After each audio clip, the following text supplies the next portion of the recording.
23मा हाल्यो 22मा सरेको थियो 22सम्म त्यसपाल थाल्यो त्यहाँ 22मा त मिडल टाउनमै थियो अपार्टमेन्टमा करणले चाह्यो अरे त्यसपालको पेपर भन्छ छैन हाम्रो 22देखि 22सम्म मात्रै हाम्रो त्यसपाल थाल्यो त्यहाँ 23देखि छैन भने कमाइ छ अरे छ नि कमाइ मुठै कमाइरहेको छ भने नो भनेर लेख्न भने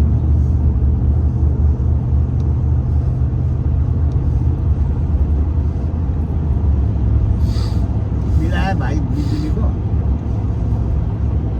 अब 1 महिना त्यो गरेर पठायो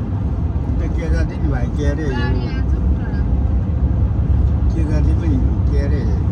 हाम्रो त यहाँ पानीको 400 तिर्नुपर्छ नि जहिले अब चाहिँ भित्रको पानीमा चलाउनु पऱ्यो भित्रको पानी नचलाउनु पऱ्यो अब बाहिर के अरे यत्रो तिर्नुपर्छ 600सम्म तिर्यो गरे तलतिर दाइले भन्थ्यो 600सम्म तिरेको हौ हाम्रो केटाहरूले छोराबुहारीहरूले भन्दै अघि थोरै हँसाएन मैले भ्याउँसे आलु खुर्सानी मात्रै रोप्ने आलु नरोप्ने अरे त्यो गुरुङले चाहिँ होइन रोप्नुपर्छ आलु पनि भ्याउँसेलाई ढोकै हिँडिरहेको छ भनिदिएको हाम्रो कार्की दाइ पनि गइरहेको छ भाइले चाहिँ त्यही हो नि तल नि गुरुङकोमा हामी 2 भाइ नै गएको नि भएको निजा गुरुङकोमा जाउँ दाजु भनेको लु जाउँ भनेर अरे एकखेप गएको अरे सर त गएको बुढी चाहिँ फल्ड्याङ गरेर लौरो टेक्दै आएर चिया पकाइदियो बाहिरै ग्यारेजमा र छोरी उता आफन्तलाई गरेर काम गरेर ठाउँमा जानु आँटेको काममा र नातिनी चाहिँ कलेज गयो आज चाहिँ दोकान बन्द अरे मङ्गलबार दोकान किनेको रहेछ नि ठुलो दोकान छ दाजु गुरुङ चाहिँ मोहन अलिक काम छ है अन्त गेलेफु तोरीबारीबाट सरेको अरे बुहारी अन्त आफैहरू चाहिँ उता बसेको अरे नि त धुप्रे गाउँ त्यो धुवा इँटा बनाउने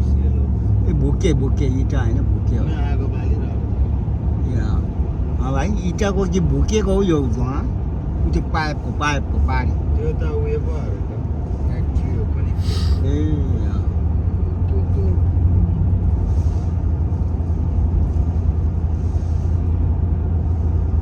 बम बनाउने फ्याक्ट्री अरे ए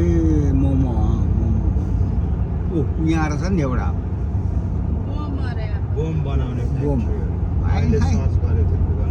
गुगलमा अहिले टिकाले पो त्यसो भन्दै थियो अनि मेरो माल फोटो खिचेर होइन। गुगलमा सर्च गरेको होइन हो रहेछ।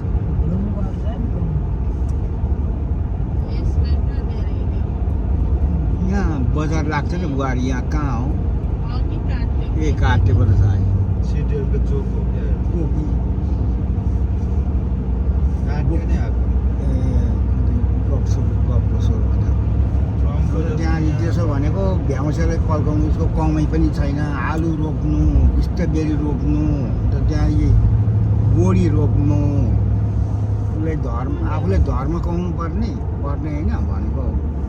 2 जना बुढो मजाले हाँसे नि हौ भाइले चाहिँ हँसाउने रहेछ आफू चाहिँ भाइसँगै हिँड्नुपर्छ भन्ने कुरो रहेछ काकी दाजु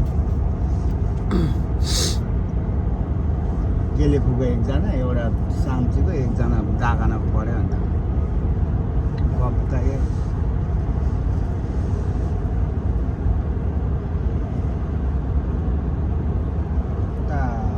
जाडोमा र साह्रै घाममा चाहिँ म हिँड्नु सक्दिनँ अब भाइ भनेर त्यतिखेर नहिँड्नु बरु बिहान एकछिन हिँड्नु जाडो छैन भने टिकाउ घरतिर हिँडेर आयो 2 जना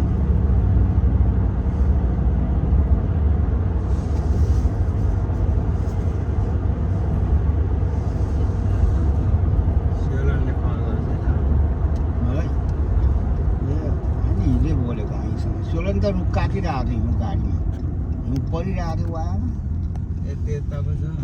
त्यता छ नि ऊ रुख काटिरहेको छ ऊ त्यहाँ उसको उसैले सघाउँदैछ कान्छी जोड छ नि 4.5 एकर बारी अरे घर 5 कोठेर छ त्यतिले 7 लाख अरे र पोखरी किन जानु भएको ए आइहरू अलि चाहियो अरे मनी घर किन्नुको लागि मनी उसको पुसाइ सोलनको पुसाइको छोरा थियो पैसा दरो समाजको पैसा दरो भेला गर्छ नि त समाजले पनि माग्दैछ के गरौँ भन्दैछ दाजुहरू मागेरले आउनु नि 60,000 जुन 5 कोठे घर बेचेर तिर्ने कति दुःख थियो हामी ए दुःख चाहिँ भयो नि अहिले त आमा मामखुइको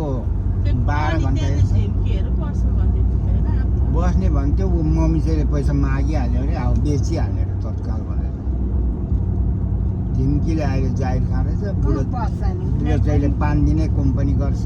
होइन घर हेर्नु पर्यो हेर्ने अरे नभेटीसम्म मम्मीहरू घर बस्ने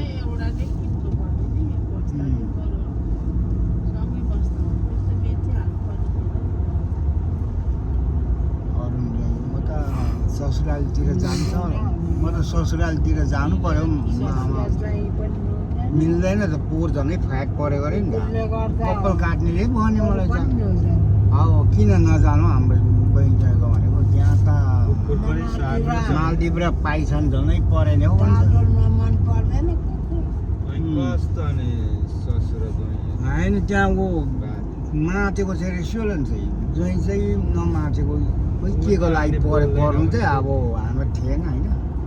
नबोलेसम्म किन बोल्नु होइन मलाई कान्छीले भनेको मलाई अरुणले भनेको मलाई दुःख लाग्दो भयो आशा म चाहिँ ससुराली जाने त छ नि त उसको ससुराल त निमा वाइ भए म वाइ जान्छ होला भने के भयो भनेको हाम्रो मिलमिलाप भएन हौ आशा भने के भयो भने कहाँ भनेको सिलसा हाम्रै घर ए हाम्रै घरमा आएर भनेको यहाँ त्यो अब कुखुरा लाने आमा जो अग्ला भनेको ठ्याक्कै 2 बजी आइपुगेछ हो ठ्याक्कै यहाँ यो मान्छे विश्वास मान्छे रहेछ भन्छ राम्रो ट्रम यो रोड चाहिँ बनाएन भाइ बनाउनु लाउनु जरा भाउ खोइ छैन खोइ उयो होइन होला यो नाउ होइन नि त्यो त होइन गाह्रो गाह्रो बोलाकै छैन होला नि बोलाएको चाहिँ उयो रहेछ त अलिअलि के हो जाउँ न जुवाइले आउँछ हाम्रो आमा र बुझ्छ गन्ध जाऊ न यसो आज गाडी कुदाउनु दिँदैन त ड्राइभरलाई दिँदैन हेर लैजाउँ क्या हो आज